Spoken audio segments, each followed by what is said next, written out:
This story is called Easy Prey. He first noticed the well-to-do 30-something couple walking their terrier from a seat at the Broadview Diner lunch counter. It was a great observation point for looking out across the western portion of the cemetery. Normally, there wasn't much to watch.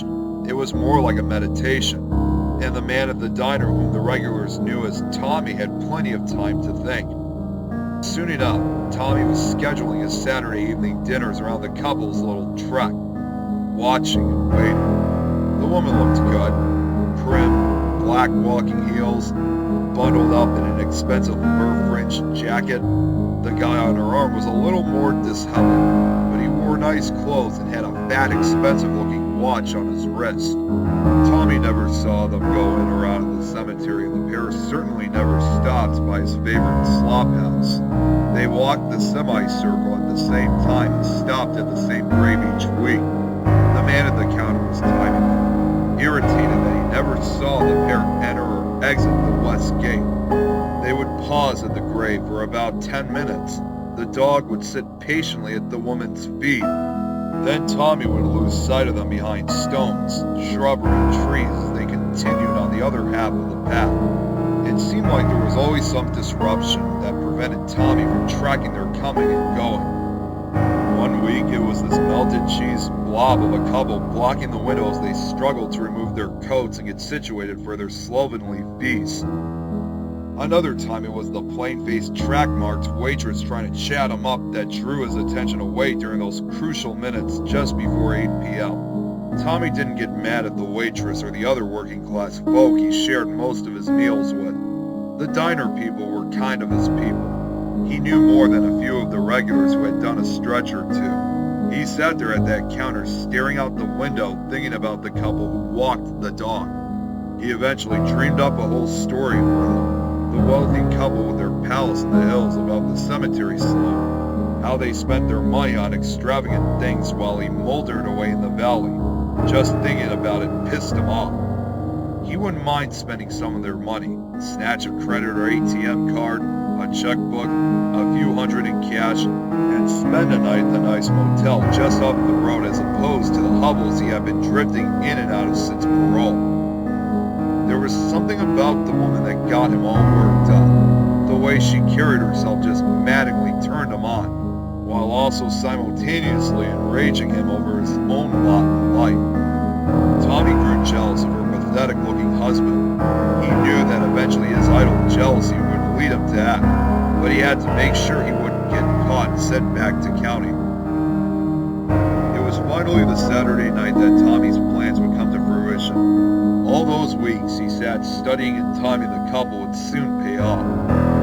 It was 7:55 and maybe 5 degrees, with a nipping breeze when he crouched just out of sight of the grave they regularly approached. He had taken the time and made sure no eyes had followed him in. A light snow shower aided his stealth. Tommy heard the dog first, a little pitter-patter on the pavement, slight panting breaths. He didn't make a sound as he fingered the outline of his knife over his pants pocket. When he thought they'd passed out of sight of the diner window, he jumped out of his hiding spot, grabbing a handful of the woman's jacket. Tommy was surprised at how easily she slipped out of her coat and soundlessly ran off between a row of mausoleums. Her husband lunged at him, but Tommy had his knife ready and drove it into the guy's chest. He was a weak man and fell to the ground, grasping at his injury, making very little sound. Tommy figured he must have hit a lung, as the man couldn't scream for help. Tommy was astonished at how hard the little dog bit down on his thumb and forefinger. He nearly dropped the knife, but he was able to throw the canine against a particularly large marble headstone where it let out a sharp yell. Once 2 of the 3 were dealt with, he went after the woman, his heart pounding in his throat.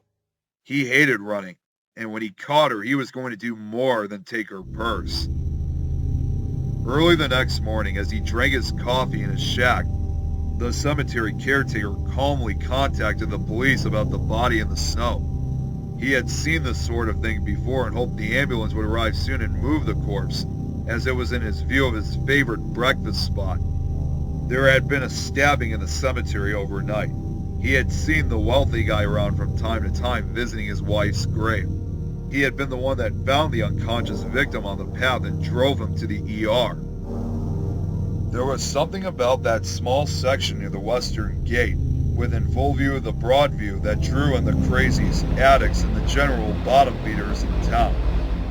When the police arrived, they found Tommy with a woman's fur fringed jacket in hand, not 30 feet from where the caretaker claimed he'd found the stabbing victim. The mugger's face was frozen in a ghastly agony, corpse white, and he had large red stains and bits and pieces of dangling mutilated flesh concentrated around his crotch area. They noted the little dog's tracks in the snow and Tommy's wild path through the cemetery, which seemed to go in circles. After a brief questioning, the police told the caretaker that the man he brought into the hospital would likely be fine and that he had probably saved his life. The caretaker told the officers that he couldn't take credit for saving the man, that it was blind luck that he'd spotted the wandering terrier when he did and drove his truck over to investigate. The coroner's report regarding the perpetrator found dead in Valleyview didn't go into detail beyond the toxicology readings, which came back clean, but she did comment that the wounding to the penis and testes were certainly not the primary cause of death, which was recorded as exhaustion/extreme dehydration.